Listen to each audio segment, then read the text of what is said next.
अभी शासना ने जो है 20 तारीख से लेकर 24 तारीख तक के लिए काउंसलिंग सप्ताह मनाना है। तो बीच में बच्चों को हम गाइडेंस देते रहेंगे, बच्चों को क्या करना है, 12th के बाद क्या करना है, इसके बारे में। Retired manager state bank of India. State bank of India में मैंने लगभग 41 वर्ष काम किया है। विभिन्न पदों पर एक क्लर्क से लेकर के मैनेजर के पोस्ट तक मैंने उस ऊपर वाले की कृपा से, माता पिता के आशीर्वाद से, गुरुजनों के आशीर्वाद से, मेरी जड़ें गांव में है। मैं भी एक ग्रामीण अंचल से पैदा हुआ, बीज अंकुरित होकर के लगभग मध्य प्रदेश की अधिकांश जगह में मैंने काम किया है। आप सौभाग्यशाली हैं कि आपको आज इतना अच्छा प्रांगण मिला हुआ है, इतना अच्छा सुंदर परिसर मिला हुआ है, इतने अच्छे आपके प्राचार्य, अध्यापक, प्राध्यापक आपको एक्चुअली कैरियर वो बना रहे हैं। Actually I am not the person who is going to build your career. The actual career builders of your career are this and the applause. This should be applauded. उनके लिए तालियां हो जाए और आपके लिए भी तालियां हो जाए। ग्रामीण अंचल में प्रतिभाओं की कमी नहीं है, बस उनको सेव करने वाला, उनको गाइड देने वाला, उनको एक्चुअली सही डायरेक्शन देने के लिए उनके स्कूल के अध्यापक, प्राध्यापक, प्राचार्य महोदय होते हैं। ये मेरे लिए उपलब्धि है। This is achievement for me that I am coming to your school, I have visited your school and found that every beautiful faces, smart faces, talented faces, brilliant people, brilliant students are studying in this school. So automatically I feel myself young. तो ये career guidance के माध्यम से आपको जो प्राप्ति होगी तो होगी, मुझे भी प्राप्ति हो जाती है। हमें जागरूक होना पड़ेगा, हमें शिक्षित होना पड़ेगा। हमारे अभिभावक को, पेरेंट्स को, सबको अपने बच्चियों को बढ़ाने के लिए कोई कमी नहीं करना चाहिए। अपना उनके भविष्य के लिए अपना वर्तमान दांव पे लगा दे। वो अपने वर्तमान जितनी पूंजी है, मगर बच्चों का कैरियर, क्योंकि आगे चल करके आप जब कॉलेज में पहुंचेंगे, आप एंट्रेंस एग्जाम्स के माध्यम से, उसके बाद भी आपको सर्विस के लिए कॉम्पिटिटिव एग्जामिनेशन फेस करना पड़ेगा। प्रतियोगी परीक्षाएं पास करनी पड़ेगी, तब जा करके वो जॉब मिलेगा। तो मैं बेसिकली फाइनेंशियल सेक्टर का आदमी हूँ, बैंक में नौकरी किया हूँ। आपको 10th में, जैसे ही आप 10th पास आउट करते हैं, तो आपको एक अपने कैरियर के बारे में, कैरियर मतलब कि आपका भविष्य क्या होगा, आप क्या बनना चाहते हैं, आपकी रुचि के अनुसार, आपकी हॉबी के अनुसार, या आपकी जो क्षमता है उसके अनुरूप आपको 11th से कोर्सेस का सिलेक्शन करना पड़ता है।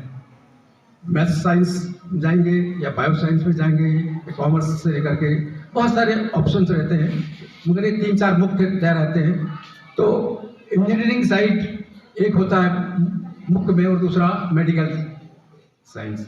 तो मेडिकल साइंस के लिए परीक्षाएं होती हैं, एंट्रेंस टेस्ट होते हैं, और बी के लिए भी एंट्रेंस टेस्ट होते हैं, जो जेई कहलाता है, वो इंजीनियरिंग कोर्सेज के लिए होता है, और नीट जो होता है वो मेडिकल कोर्सेज के लिए होता है। ये छोटी सी बात कहूँ। अब आपको 10th के बाद 11th में गए, 12th पास आउट किए, उसके बाद आपको एंट्रेंस एग्ज़ाम देना है, मगर सफलता का कोई मंत्र नहीं है। लोग कहते हैं कि किस्मत से हो जाता है, ऐसा कुछ नहीं है। सफलता का कोई मंत्र नहीं है, ये आपके परिश्रम का ही फल है, केवल आपके परिश्रम का फल है। जो आपने 100% या 90% या जिस स्कूल का नाम जो हुआ है, ये आपके परिश्रम का फल है। परिश्रम आपको निरंतर करना पड़ेगा। तो आपको बताने की कोशिश करूंगा, खासकर बैंकिंग सेक्टर, इंश्योरेंस सेक्टर, ये जो है, क्योंकि इसमें मेरा काफ़ी लंबा समय गुजरा है, तो इसको मैं डिटेल्स में बताऊंगा। एक चीज़ आप ध्यान रखिए कि आज का जो समय है वो बहुत बहुमूल्य समय है। अगर आप अपनी जिंदगी से प्यार करते हैं, एक भी पल व्यर्थ न गंवाएं, क्योंकि एक एक पल से आपकी, हमारी सबकी जिंदगी बनी हुई है। तो जिंदगी को कैसे हम सेव करें, कैसे समय का सदुपयोग करें, ये आप सब जानते हैं, बताने की आवश्यकता नहीं है। हर मोड़ पे आपको अवसर मिल जाएंगे। अवसर आपके सामने, आपका विद्यालय है। टारगेट बनाएं, लक्ष्य निर्धारित कर दें। सबसे पहले आपको लक्ष्य निर्धारित करना पड़ेगा कि मुझे जीवन में क्या बनना है। You will have to set your goal first. आपको अपना लक्ष्य निर्धारित करना पड़ेगा। अब लक्ष्य आपका कैसा होना चाहिए? लक्ष्य जो मैंने डिफाइन किया है, लक्ष्य हमेशा स्मार्ट होना चाहिए, क्योंकि आप यहाँ पर जितने में बैठे हैं ना, सब स्मार्ट और ब्यूटीफुल पीसेस बैठे हैं। आप निकालिए, रियली आप स्मार्ट हैं, ब्रिलियंट हैं, टैलेंटेड हैं। तो स्मार्ट यदि आप हैं तो आपका लक्ष्य भी SMART, इस शब्द को याद रखिए। स्मार्ट, S से बनता है स्पेसिफिक। तो आपका टारगेट, गोल या लक्ष्य हमेशा स्पेसिफिक, एक विशिष्ट होना चाहिए कि मुझे डॉक्टर बनना है या जो भी बनना है। तो M मेजरेबल, तो हम मापा जा सके, मतलब कि कितने 1 साल 2 साल 3 साल 4 साल का कितना कोर्स है, हम कब उसको कर पाएंगे, सक्षम है नहीं। देन कम्स A अचीवेबल, क्या मैं उसके लिए सक्षम हूँ, क्या मेरे पेरेंट्स मुझे उस कोर्स को पढ़ाने के लिए सक्षम है, होना चाहिए। रियलिस्टिक होना चाहिए, सिर्फ काल्पनिक उड़ान नहीं होना चाहिए। और T टाइम बाउंड, हमेशा एक समयबद्ध सीमा में उस लक्ष्य को हमें प्राप्त करना है।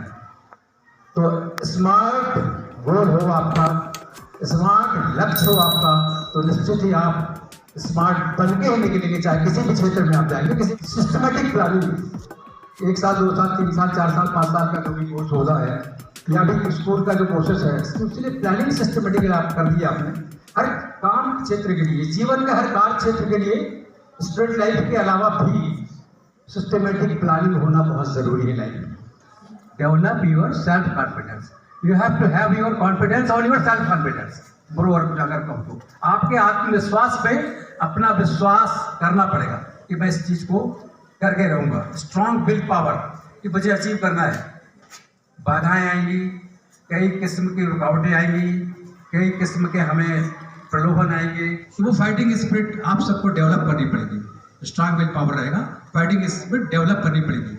आप स्टूडेंट्स लाइफ के अलावा भी किसी भी क्षेत्र में, अभी तो आप यहाँ पर पढ़ रहे हैं विद्यालय में, जब आप कॉलेज में जाएंगे, कॉलेज का एक अलग सा माहौल होता है, अलग सी दुनिया होती है। मैं तो कहूँ जहाँ आपको कई किस्म के वातावरण में पढ़ाई करना पड़ता है। बड़े बड़े शहरों में जाकर या डिस्ट्रिक्ट लेवल में जाकर के वहाँ का एकदम से चेंज हो जाता है।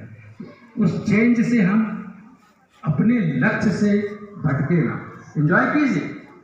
ईश्वर वाले, ऊपर वाले ने रहने के लिए दिया है, हम सबको आनंदित रहने के लिए किया है, और हमारे ऊपर है कि हम आनंदित कैसे रहें, अपने जीवन को कैसे ऐसा बनाएं प्रफुल्लित रहने के लिए। तो ये डू नॉट अलाउ स्ट्रेस, सुनिए थोड़ा सा, do not allow stress to enter in your mind.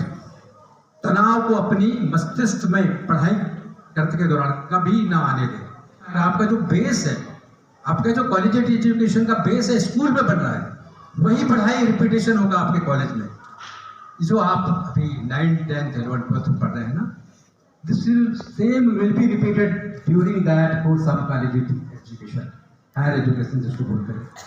और हायर एजुकेशन के लिए कभी कभी बच्चे लोग अफोर्ड नहीं कर पाते, अपने पेरेंट्स की आर्थिक स्थिति उतनी अच्छी नहीं रहती, किंतु इस सब के लिए शासन की ओर से, बैंकों की ओर से एजुकेशन लोन की सुविधा उपलब्ध रहती है। शायद तो मैं एज ए बैंकर यहाँ पर उपस्थित हूँ, तो सारी बैंक्स को ये डायरेक्शंस हैं कि अपने लोन अमाउंट का 5% वो एजुकेशन लोन बच्चों की शिक्षा के लिए, उच्च शिक्षा के लिए मिलता है। वो अपने क्षेत्र की बात पे आ जाता हूँ, क्योंकि बैंकिंग, फाइनेंशियल सेक्टर में बैंकिंग भी एक बहुत अच्छा सेक्टर है जहां आपको जॉब मिल सकता है। और वो जॉब इतना शानदार जॉब है, मैं आपको बताऊं, मैंने 41 साल नौकरी की।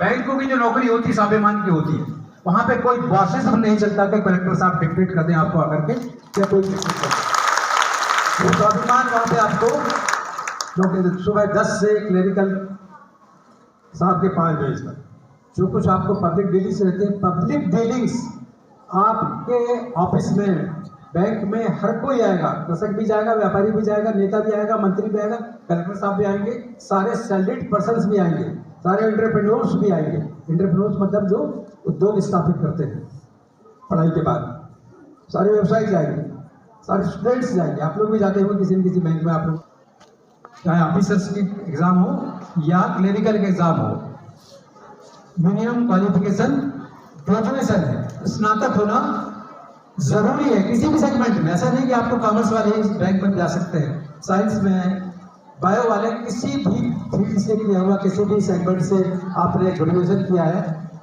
तो स्टेट बैंक ग्रुप के एग्जाम अलग होते हैं, और अदर्स जो सारे बैंक्स हैं उनके ग्रुप के एग्जाम्स अलग होते हैं। तो हमारा ग्रुप के लिए हमारा स्टेट बैंक कॉन्टेक्ट करता है, दूसरे के लिए IBPS करता है, institute of banking personal selection, IBPS का फुल फॉर्म नहीं होता है। तो उसके माध्यम से क्लिनिकल में परीक्षा ऑनलाइन होती है, और बहुत अच्छी बात है इंटरव्यू बंद कर दिया गया है पिछले 3 साल से। किसी भी बैंक के क्लिनिकल के लिए बात करो, आपका इंटरव्यू नहीं होगा, सिर्फ आपने ऑनलाइन परीक्षा दे दिया। वो 2 उसमें होता है, प्रीलिमिनरी एग्जामिनेशन एंड मेंस। जैसे IAS का होता है, IAS पे आऊँगा मैं, बेसिक चीज बताऊँ क्लिनिकल से। तो ये जॉब बहुत अच्छा है, एक सेट जॉब है। आपको सुबह 10 बजे से शाम के 5 बजे तक एक बेहतरीन वातावरण में वहाँ मिलता है काम करने को। एक साफ सुंदर, किसी भी बैंक में आप जाइए, एक अच्छा सा इंफ्रास्ट्रक्चर मिलेगा, कुर्सी बैठने के लिए मिलेगी, काउंटर्स आपके लिए अच्छे रहेंगे। आजकल तो एकदम अल्ट्रा मॉडर्न बना दिया गया हर बैंक के ऑफिस को, ताकि आपको सिक्योरिटी, कोविड काल में सारे बैंक को कवर कर दिया गया है, डायरेक्ट कॉन्टेक्ट भी नहीं है। तो ये चीज़ है। ऑफिसर्स अगर आपको बनना है तो ऑफिसर्स के भी एग्जाम होते हैं डायरेक्ट, उसके लिए मिनिमम क्वालिफिकेशन क्या है, वही ग्रेजुएशन। ऑफिसर्स का भी उसमें एक नाम सुना हुआ था PO करके, किसी बैंक में PO, probationary officer. Probationary officer का एग्जाम इक्वलेंट टू IAS होता है। कलेक्टर महोदय के जो आप एग्जाम के बराबर किसी भी बैंक के PO के एग्जाम लगभग उसी स्तर का होता है। उसमें थोड़ा मेहनत करना पड़ेगा आपको, 1 साल कम से कम डिवोट करना पड़ेगा। और क्लिनिकल में आपके 3-4 महीने की तैयारी में आप, खासकर लेडीज के लिए, बालिकाओं के लिए बहुत अच्छा कैरियर अपॉर्चुनिटी है बैंकिंग में, वहाँ जा करके। और इतना क्लीन है वहाँ पे व्यवस्था, आप एग्जाम में पास कर लिए, जो भी उनका मेरिट का लिस्ट बनती है उसके आधार पे आपको सिलेक्शन हो जाएगा, और आपको बाहर नहीं भेजेंगे। आजकल डिस्ट्रिक्ट के अंदर ही पोस्टिंग हो रही है, पहले बाहर जाना पड़ता था। आजकल हर बैंक को डायरेक्शन से कि जो भी सिलेक्शन होता है क्लिनिकल में, उनको अपने डिस्ट्रिक्ट के अंदर ही जो ब्रांचेस हैं वहीं पर आपको पोस्टिंग करना है। तो कितनी अच्छी सुंदर व्यवस्था है, और सारी फैसिलिटीज है। सैलरी के अलावा एक क्लर्क को 25 लीटर पेट्रोल हर बार मिलता है। 25 litre petrol is given for commuting from the home to the office, घर से ऑफिस आने के लिए। एक पेपर फ्री मिलता है, आप एक पेपर पे कोई भी नेशनल पेपर ले सकते हैं। आपको हाउस रेंट लगभग 4-5 हज़ार, क्लिनिकल की बात कर रहा हूँ, ऑफिसर्स के लिए तो 15,000 से 50,000 तक का है, वो फ्री मिलता है। फर्नीचर फ्री मिलता है। 4 साल में आपको इंडिया में कहीं भी घूमने के लिए LTC एक सुविधा है, जो अभी कई विभागों में बैंक में विद्यमान है। आप हिंदुस्तान के किसी भी क्षेत्र में फ्लाइट से जा सकते हैं अपने परिवार डिपेंडेंट्स को लेकर। तो ऐसी अच्छी सुविधाएं हैं, हम क्यों ना उनके लिए प्रयास करें? हम क्यों पीछे रहें? क्या मैं किसी से कम हूँ? क्या आप किसी से कम हैं? You are all equivalent to those who are working as clerk, coming from various background. You are more intelligent, more career conscious. बस इंटेलिजेंट है, बस कैरियर कॉन्शियस होना है। तो मैं बैंकिंग के बारे में इसलिए बता रहा था, जब PO कोई डायरेक्ट बनता है तो उसको 2 साल बैंक पूरा ट्रेनिंग करवाती है। इंडिया में बेस्ट ट्रेनिंग इंस्टीट्यूट्स हैं सभी बैंकों में। 2 साल के बाद उनको पोस्टिंग मिलती है, और वो धीरे धीरे प्रमोट होते होते जनरल मैनेजर तक के रिटायरमेंट के बने बन जाते हैं। एक क्लर्क अगर अच्छे से काम कर रहा है तो 5 साल बाद उसको ऑफिसर्स का एग्जाम देने का अवसर मिलता है, फिर 3 साल बाद फिर अगेन मिलता है। तो एक क्लर्क भी अगर वो सिंसियर है और अच्छे से परफॉर्म कर रहा है तो वो भी जाकर के बड़ा ऑफिसर बड़े आराम से बन जाता है। इसलिए please take note of it. If anyone of you is interested to enter the banking system, तो थोड़ा सा ज़्यादा कठिन नहीं है क्लरिकल में, उसकी जून जुलाई में वैकेंसीज निकलती हैं, मोस्टली अगस्त में इसके एग्ज़ाम होते हैं और सितंबर अक्टूबर में उसके रिजल्ट आ जाते हैं। 1 माह की ट्रेनिंग दी जाती है पहले, उसके बाद आपको पोस्टिंग हो जाती है।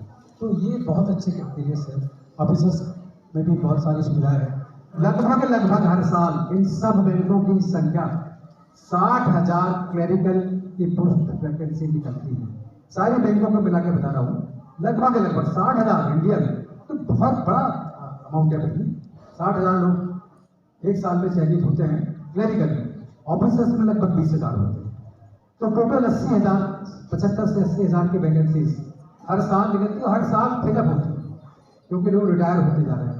तो उस चीज़ को आप गौर कीजिए, अपने करियर को इस क्षेत्र में जाना चाहते हैं तो प्रकार इंश्योरेंस सेक्टर, इंश्योरेंस मतलब LIC उसमें जैसे SBI है ना, वैसे गवर्नमेंट का है, और ढेर सारे प्राइवेट इंश्योरेंस कंपनीज हैं और पब्लिक सेक्टर में जैसे इंश्योरेंस कंपनी है यूनाइटेड इंडिया नेशनल, इसमें भी वैकेंसीज हर साल निकलती है ऑफिस स्टाफ के लिए।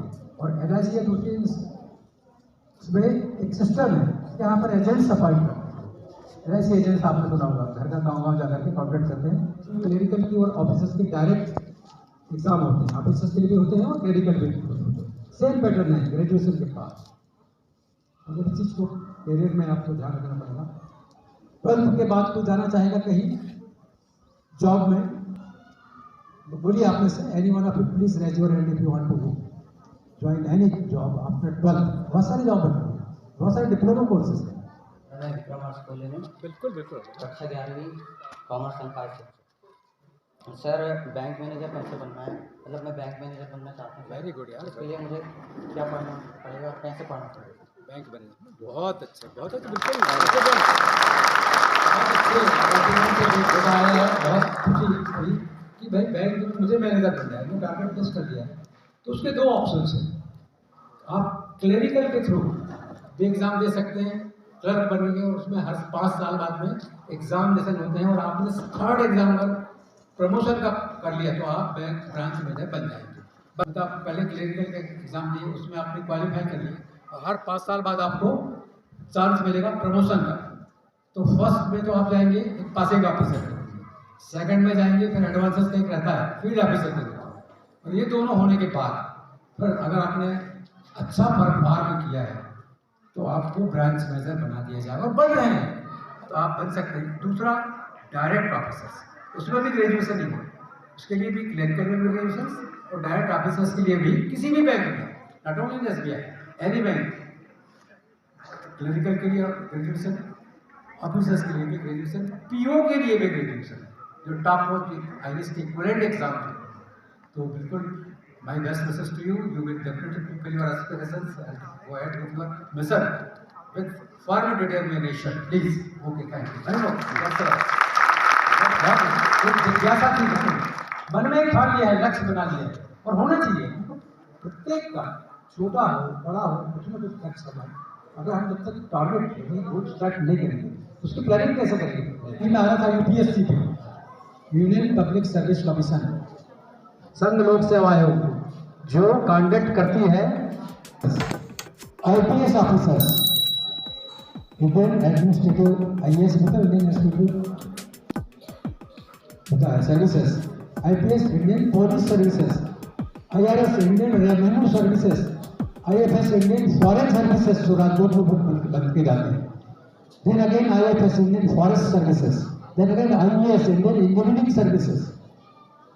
डायरेक्ट जो क्लास 1 इंजीनियर्स बनते हैं वो सब संघ लोक सेवा आयोग UPSC के माध्यम से IAS, IPS, IRS, IFS, again IFS, IES, ES, आजकल का नाम चेंज कर दिया है, इंजीनियरिंग सर्विसेज एग्जाम कर दिया, ESC कर दिया। जब डायरेक्ट आपको एग्जीक्यूटिव इंजीनियर बनने के चांस मिलते हैं। अगर आपने संघ लोक सेवा आयोग की परीक्षा से पास किए तो डायरेक्ट एग्जीक्यूटिव इंजीनियर की पोस्टिंग होती है।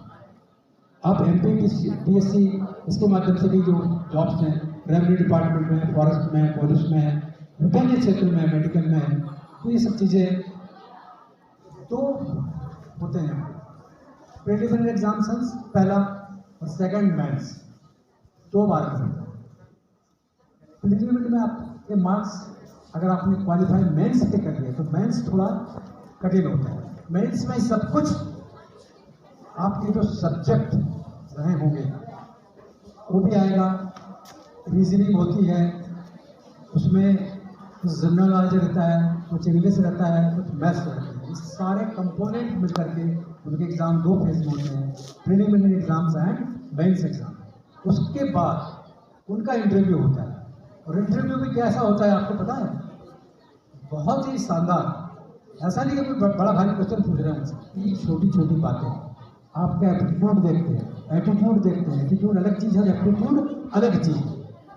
एटीट्यूड एक व्यवहार होता है, एप्टीट्यूड आपका एप्टीट्यूड पर्सनल जो भी एबिलिटी है वो आप एक्सपोज करते हैं। सिटिंग एंट्रेंस आपने कैसे किया उस इंटरव्यू हॉल में, आप बैठे कैसे हैं।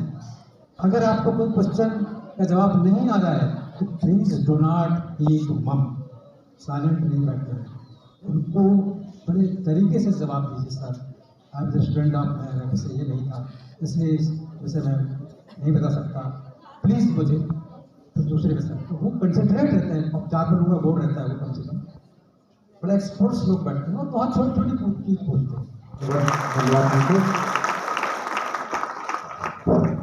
धन्यवाद पटलेश्वर। महोदय जी, मैं रेंज विंग की कक्षा 10वीं से मैं हाई डिफेंस रसोई और डिफेंस में, तो आप मुझे मार्गदर्शन प्रदान करें। क्या बात हुई है, सबसे गौरवशाली अगर कोई सेवा होती है तो डिफेंस की होती है। हम सैल्यूट करते हैं ऐसे लोगों को, इसको भी सैल्यूट करते हैं। जिस छात्र में निश्चित हमारा देश को संकट नहीं आ सकता, तो उसके कई वो है फ्रेंड्स बेटा। जैसे आपको सैनिक जाना है तो 10th के बाद से जा सकते। आपको एक ऑफिसर्स, आप में चाहूँगा कि आप अपनी पढ़ाई कंटिन्यू करें, ग्रेजुएट हो जाए या 12th हो जाए, या 12th पास आउट के बीच एनडीए के एग्जाम होते हैं। एनडीए के exams national defence academy, Indian military academy, Indian navy academy और इंडियन एयरफोर्स एकेडमी, ये सबके अलग अलग एग्जाम होते हैं। तो आप जो भी पढ़ना चाहें, आर्मी में जाना चाहें तो इंडियन मिलिट्री एकेडमी होगा, इंडियन नेवी एकेडमी अलग है, और एनडीएस के माध्यम से जाना चाहें तो उसमें बहुत अच्छा एग्जाम बेटर होता है, और उसमें आपको फिर डायरेक्ट ऑफिसर से जाते हैं, फिर लोग आपको सैल्यूट करेंगे। जब आप यहाँ पर से पास करके आएंगे ना, निश्चित ही आपको सैल्यूट करने आएंगे। आपकी भावना को आज मैं सैल्यूट करता हूँ। Thank you.